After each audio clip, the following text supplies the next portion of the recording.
Khomeini کے صفوی ملائی شیعہ انقلاب کے بعد ایران جس توسیع پسندانہ ایجنڈے پر کار بن رہا ہے اس کا اب کھلے عام اظہار کیا جا رہا ہے، بلکہ عالمی سطح پر اسے تنقید کا نشانہ بھی بنایا جا رہا ہے۔ حال ہی میں عالم اسلام میں مقبول و عظیم رہنما ترکی کے صدر رجب طیب اردگان نے پرتگال کے ٹی وی چینل RBT پر انٹرویو کے دوران ایران کے فرقہ وارانہ توسیع کو حروف تنقید بناتے ہوئے کہا ہے کہ میں کہنا چاہوں گا کہ مجھے فارس میں توسیع مناسب نظر نہیں آتی اور ترکی اس کی اجازت نہیں دے گا۔ اگر سوال کیا جائے کہ کیا شام ایرانی فرقہ وارانہ توسیع کے سامنے ایک تھیٹر ہے، جو ہاں ایسا ہی ہے۔ میرے نزدیک فارس کی توسیع اس کی وسعت کے بجائے در حقیقت فرقہ وارانہ وسعت ہے، اور میں خاص طور پر یہ کہنا ضروری سمجھتا ہوں کہ مجھے اس فارسی توسیع سے اتفاق نہیں ہے۔ پس اس میں دو رائے نہیں ہے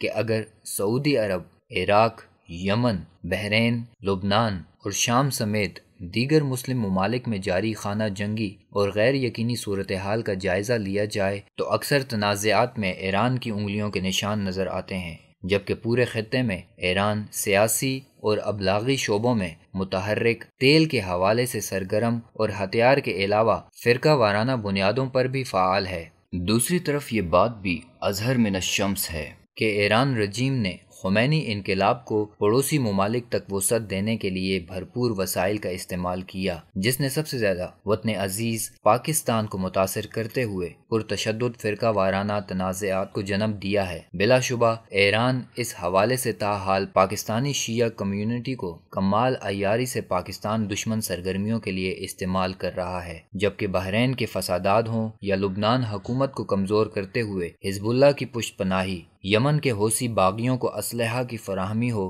یا شام میں بشار درندے کی انسانیت سوز مظالم میں اس کے قدم بقدم کھڑا ہونا ہو، یہ وہ چارج شیٹ اور حقائق ہیں جن کی وجہ سے پروپیگنڈا اور وسائل کے بے دریغ استعمال کے باوجود ایرانی شیعہ انقلاب اور اس کی سرگرمیاں ہمیشہ متنازع رہی ہیں، اور اس پورے خطے کے امن کے لیے سب سے بڑا خطرہ تصور کیا جاتا رہا ہے، جس کا اظہار ترکی کے صدر رجب طیب اردگان سمیت عالم اسلام کی مقتدر شخصیات بارہا کر چکی ہیں۔ پس موجودہ حالات کا تقاضا یہ ہے کہ جہاں ایک طرف ایران کو اپنی توسیع پسندانہ عزائم اور پالیسیوں پر نظر ثانی کرنی ہوگی، وہیں عالم اسلام کو بھی حالات کی سنگینی کو سمجھتے ہوئے اور باہمی تنازعات کو پس پشت ڈالتے ہوئے ایرانی و رافضی مکروہ سرگرمیوں کا سدباب کے لیے ہر ممکن اقدامات کرنے ہوں گے۔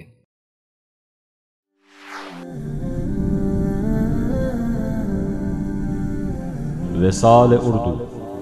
حق کا راہی